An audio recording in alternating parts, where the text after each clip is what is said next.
are back! Yo, the fam is back, baby!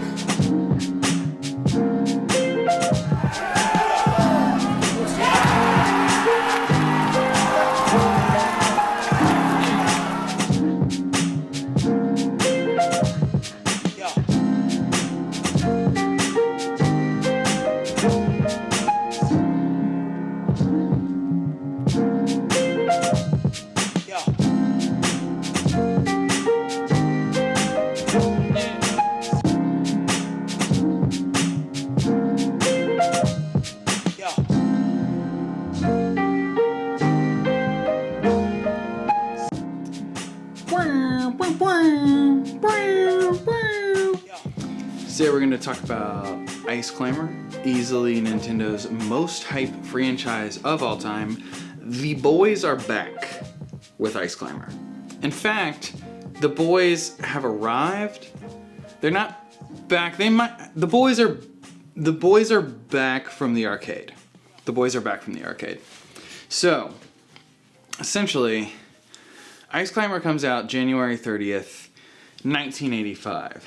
This project has the director Kenji Miki, and it has producers Uemura and also Miyamoto, which is kind of interesting because I've never really heard Ice Climber as a title that's associated with Miyamoto in any way. So, we've got two modes, really just one mode, but you either have one or two players, and there are 32 different mountains or levels that you can attempt in this game. You can do them all in a row. That's really just that's a challenge if you want to do them all in a row. The game is kind of aware of its own difficulty a little bit, I think.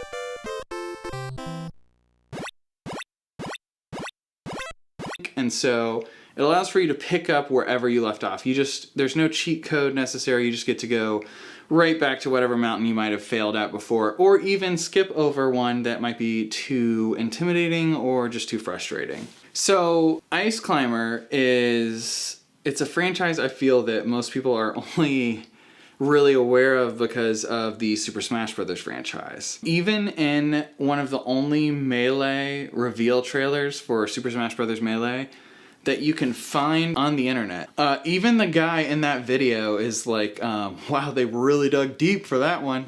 Like even when they were first introduced to Smash Bros., they weren't really a big deal or a big thing. They really dug for that one. 15 years later, Ice Climber's back.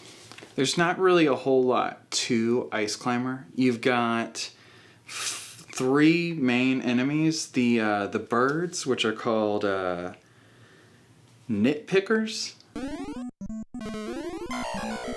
And then you've got Topi, which are these little fluff balls. And you've also got the polar bear who's featured on the cover. And the Topi kind of help you out in ways. They will close gaps. If you're trying to beat it all in one go, you're going to find that you're going to be doing a lot of waiting for these Topi to fill in levels after you've jumped up a little higher, because sometimes if you go too fast, it's almost like there's not enough space for you to jump on, or the risk is just too high and you'll fall down and die immediately. And then the only other real living thing you'll see in this game is the condor, but it's not really a condor, it looks like a pterodactyl. Well, I guess also there are icicles that will drop from the top down, and those could probably be considered an enemy. The levels are really separated into two sections. You have your first section, which is the mountain itself, kind of. You work your way up that section, and then you reach a second tier, and that's where the bonus stage starts. And to be honest, the game, I really wish that I could just play the bonus stages. Like if you could skip the rest of it and just do the bonus stages, because they're hard, but like they feel very doable, and so like sometimes you fail just immediately. But the aspect of actually collecting something and moving up is almost a little bit more fun than willy-nilly just making it to the top.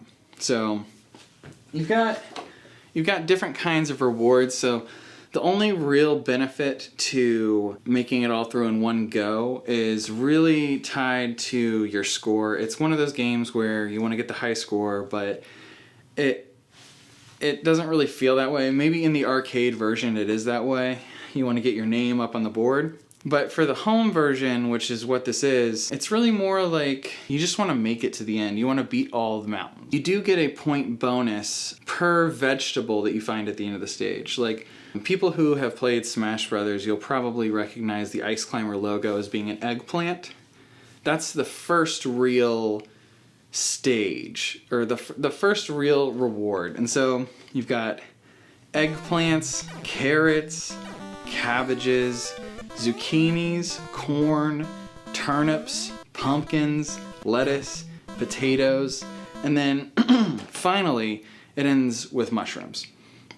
The point increases go by 100 per thing, I think, except for it starts at 300 and then it maybe skips to 500.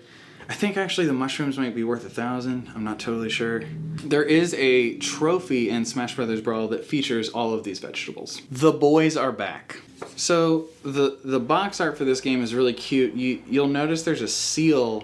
I tried to figure out, I never saw a seal in the game, and so I tried to look it up, and apparently the Japanese design for the topi was originally supposed to be a seal. Maybe that is the case in the arcade version. I might check that out after recording this. I'm not totally sure. The one thing though I think people can universally agree on is that Ice Climber is the most hype Nintendo franchise of all time. It was that way when it released in 1985, and it's still that way today. No other franchise in Nintendo's catalog can really compete with the hype that comes from Ice Climber. So as far as actually playing the game, there are a lot of people who complain about poor controls for Ice Climber.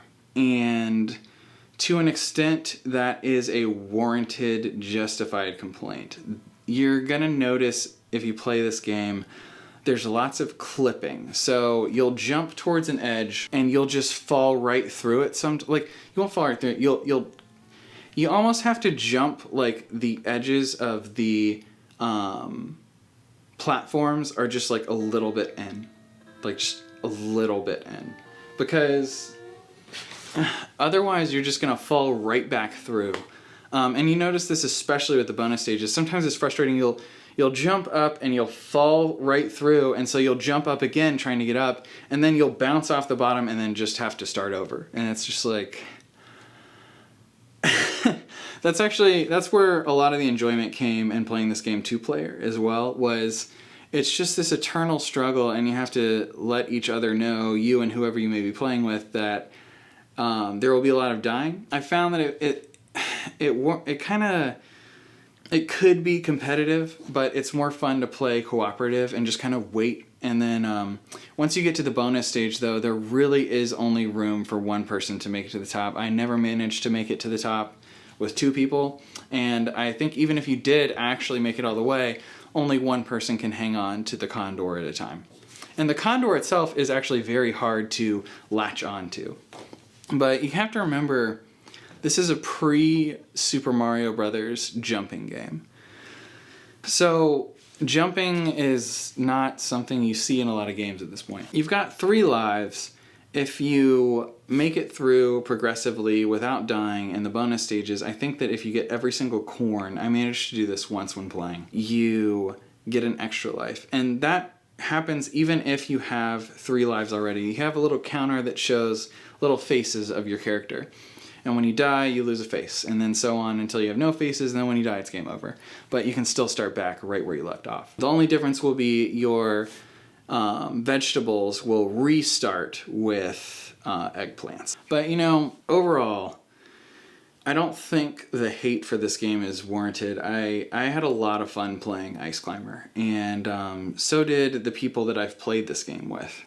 Once you kind of accept what it is, and that jumping is limited, and you kind of gain an understanding when you start jumping on the platforms, it's just not making sense. You can either overreact and get really angry, or you can realize that you're playing a game from 1985 and kind of roll with it. I mean, even today you have to learn hitboxes in certain games because they're broken, and it doesn't make them not fun to play once you get the hang of it. And so I think Ice Climber has a bad rap, and I don't think it's fully deserved, but it's impossible to say that I don't fully get it because it is a frustration-inducing game. Overall, though, I had a really good time with Ice Climber. So, thanks for watching.